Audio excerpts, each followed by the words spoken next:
I did. We came back there. Yeah, we'll be there. We came back September, October, November, but June, July was definitely tough, brutal, and I applaud you for your work.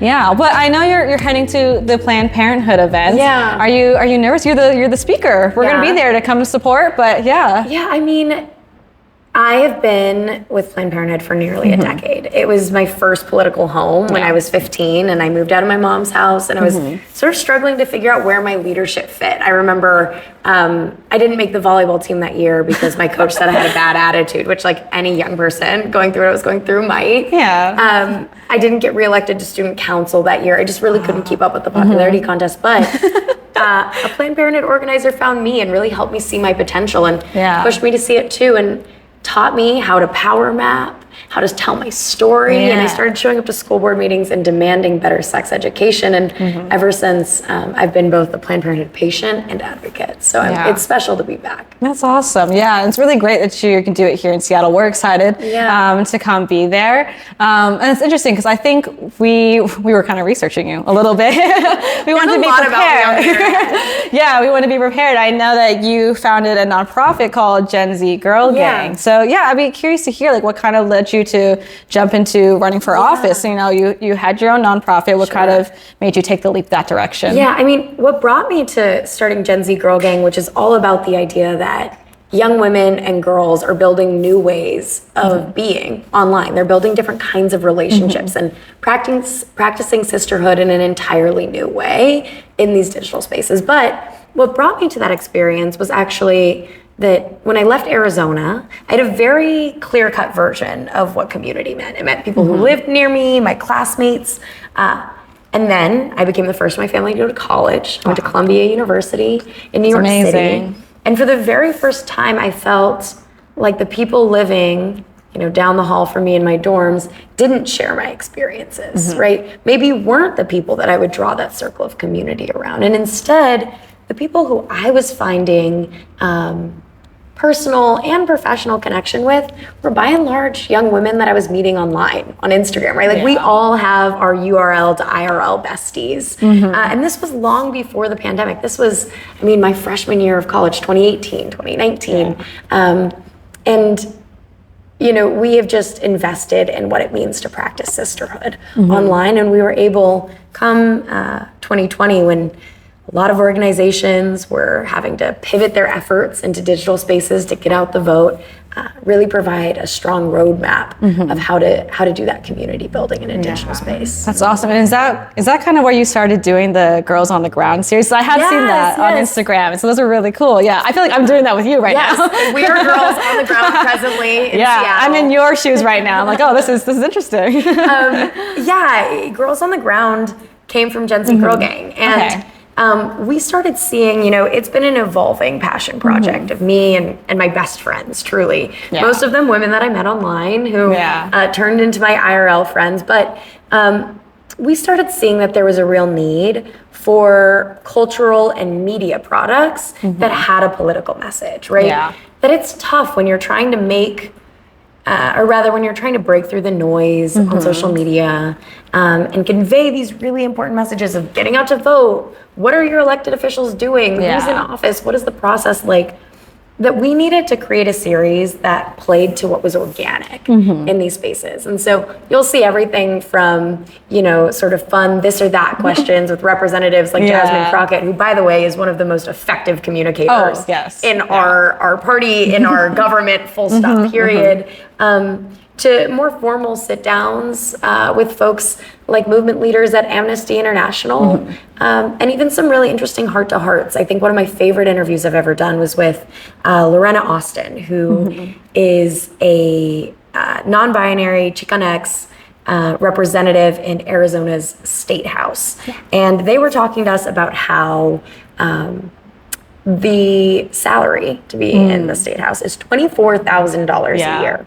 That they had to give up their dream job to do this work, and that even if elected, they may not be able to afford to continue to do it. They talked about, not being able to afford their own apartment, having nothing in their retirement accounts. And so we were really able to have interesting conversations with women and gender expansive folks all across the country, electeds, protesters, that I think brought out something that was both personal and could perform online. Yeah, no, that's really cool. And a lot of us Gen Z folks are on those social media platforms, and I just be curious to know, like, how do you plan on doing outreach or kind of bridging this communication gap between generations and, you know, reaching other communities and bringing them into the loop, because a lot of them are quite not on those platforms the way that we are. And so, I'd be curious to know, like, how are you reaching to them? Yeah, I mean, our campaign in Arizona's 7th congressional district, it's a special election. It was about 100 days in total, but we have 60 something days left.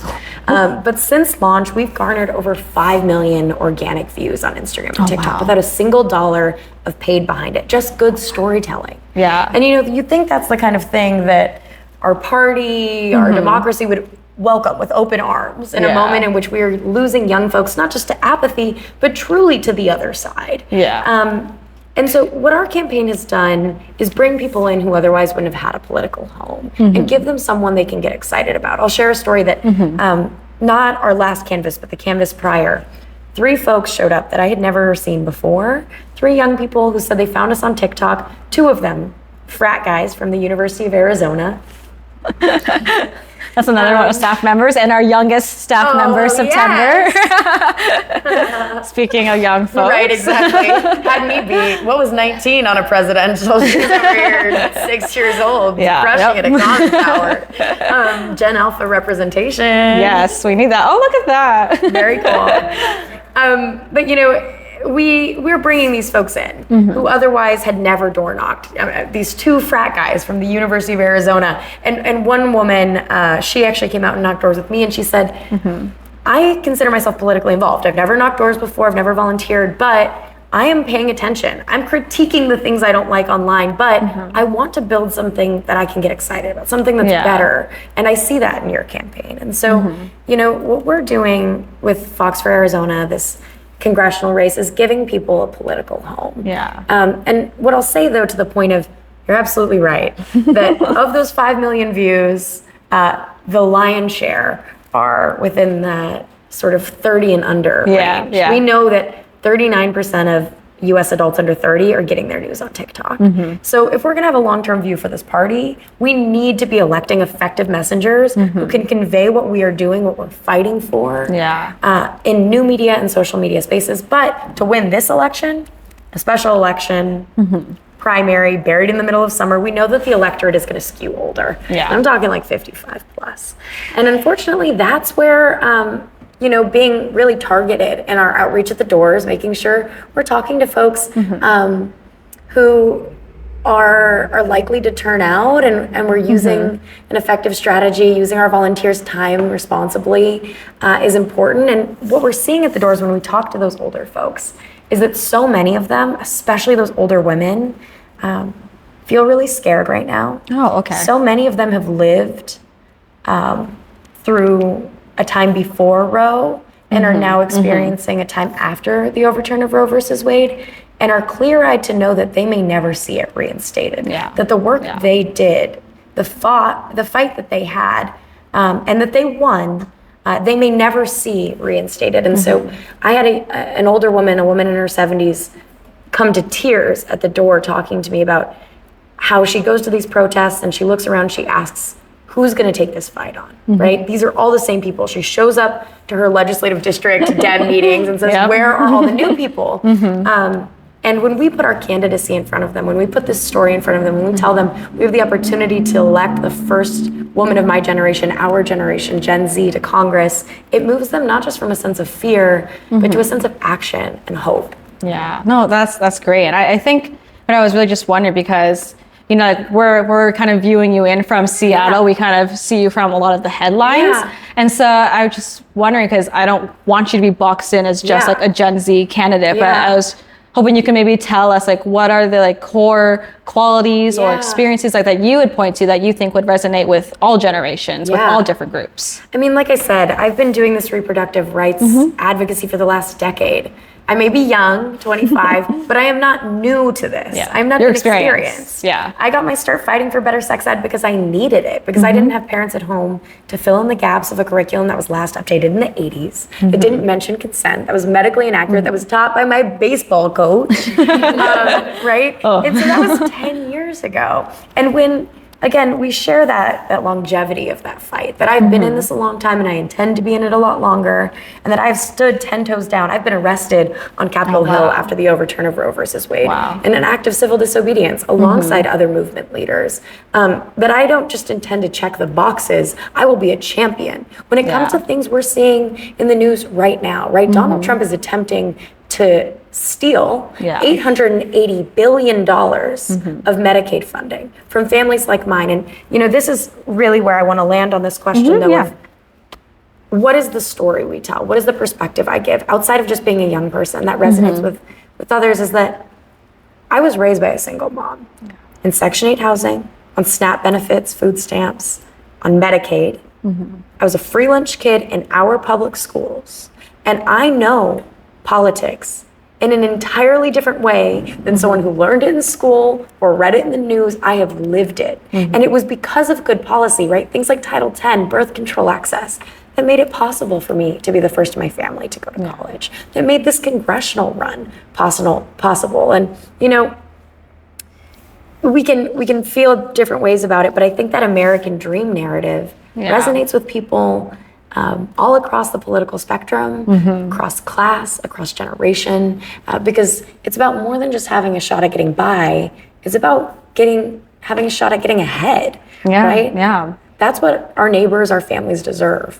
No, absolutely. And I just want to mention this so randomly, but I did watch one of the videos where your first door knock was actually your mom's. And it was such a cute and beautiful video. Did I make you cry? I might have teared. My eyes might have glistened. And I was like, damn, I don't even know this girl. But that was a beautiful video. And I think that's really awesome that you've been able to kind of uplift yourself, your family in that way, and kind of embrace the political world. It should feel human. Yeah. Right now, what Donald Trump and his billionaire buddies are pushing is an inhumane agenda.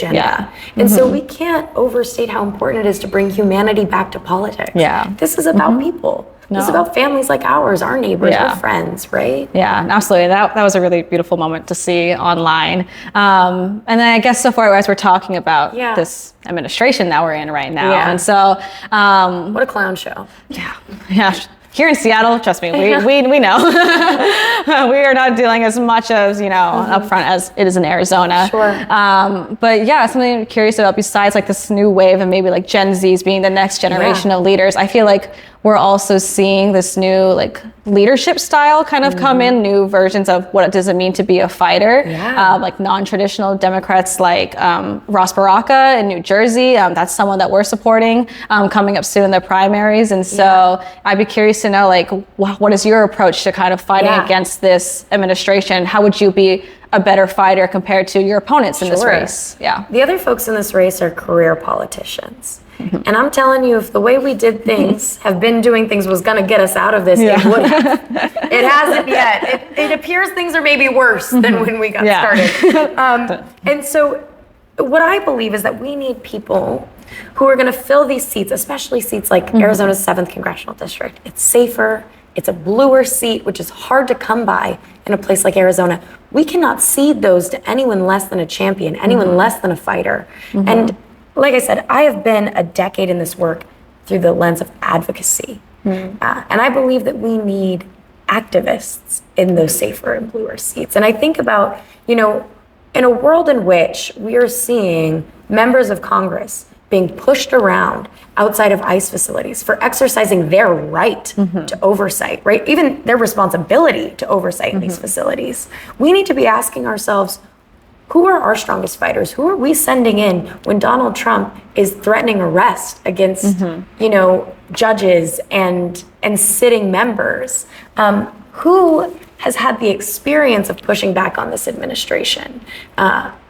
And that is me in this race, right? I've been toe-to-toe with this Trump administration on fights exactly like the ones we're seeing today. When Donald Trump and those Republicans attempted to defund Planned Parenthood centers where I got care, I showed up to the town halls. I was 16 years old working at a gas station. I went toe-to-toe with my United States Senator. You can only imagine that as a 25-year-old Congresswoman, I would feel empowered to do the same. Absolutely. Right? And we are actively seeing Donald Trump try to defund Planned Parenthood centers again, strip Medicaid funding, make millions of Americans I mean, it's something like 13.7 million Americans who are likely to be uninsured because of this effort. And, you know, it's not theoretical to me. I am presently one of the millions of Americans who are uninsured at this moment. You know, my family still relies on Access, which is Arizona's version of Medicaid. None of this is theoretical to me. And I think that is maybe the biggest differentiation, is that a lot of these electeds go in there and they advocate for their friends and family, but their friends and their families don't look like ours. Yeah. No, absolutely. And I can say that I'm personally very excited for you. I think it's really inspirational. As a young woman of color, I can probably speak to like all the people in the room that we're excited by you, and we're you know, excited to see what happens in Arizona. We're excited to be a part of the heat. Yeah, you might have to get us some Gatorades. Hats. Yes, but no, I'm really excited. I'm glad that you're able to stop by here. And I guess one last question. This is actually from one of our staff members who lives in Arizona. Okay, awesome. And she wants to know, Jordan, where is your go-to bite to eat in Tucson? This is an excellent question to end on. Yes. So I have an entire list, and if you all come to Arizona, I will share it. An Apple Maps guide of my taco tour. But the must-eat taco spot for me is Tacos Epson. It's in South Tucson, where I lived in high school. It's in Congressional District 7, and you know, I'll bring people there and they're like, I'll get this kind, I'll get that. No, you're getting the carne asada, and that's what we're doing. That is what we are having here at Tacos Epson. So that's my go-to bite spot. Absolutely. Yeah, you should do a campaign launch there. You should do a canvas launch. That's right. I would go if it was on a taco place. We cracked the code. This is how we get people at the doors. Yeah, we do it at the taco spot. Yep, exactly. Excellent. That's a great question. Well, I hope she doesn't disagree with me. It's kind of a hot take. Like, people have their taco spot. Maybe I'm gonna get canceled for this. That would be crazy if you lost because of this conversation. What's the one big Seattle food here? I want to actually ask this to the group. We love our cream cheese, and it's really random, but a Seattle dog is a hot dog with cream cheese. Okay. Seattle sushi has cream cheese in it. That's horrifying, because we have a Sonoran dog. Oh, I feel like we could be in competition. Wait, keep going. Cream cheese? No, I actually can't. It's just cream cheese. Wait, that's it? On the hot dog? It's onions. On the hot dog. Relish, the cream cheese. Jalapenos, maybe. Delicious. You could be crazy and add another sauce. I actually think we're having like a cross-cultural moment right now, because a Sonoran dog is a bacon-wrapped hot dog. With beans. Oh, I think you guys win. Chopped tomatoes, mustard, salsa, sometimes peppers. It's kind of delicious. And the bread is my favorite part. I don't really know how to describe it, but a lot of it in Tucson comes from a bakery called Alejandro's, and it's just the best thing ever. And we gotta swap. Yeah. And like, does every city have its own dog? Is this like a thing? Yours might be winning. Yours might be better. Screw me. The cream cheese, I'm like, what? Cream cheese and sushi, I think, is crazy. Coming from the Asian side, I was like, oh. Yeah, I feel like something's like wrong. Subway takes where you're like 100% agree, 100% disagree. Yeah, and I was like, oh, okay. Definitely need to have lobster roll. Okay. Yes. Seattle. We'll see what I can fit in. I hate to admit that what I've eaten so far is McDonald's from the airport. Oh, that's not Seattle. That's so bad. That's so bad. That's not good, girl. That's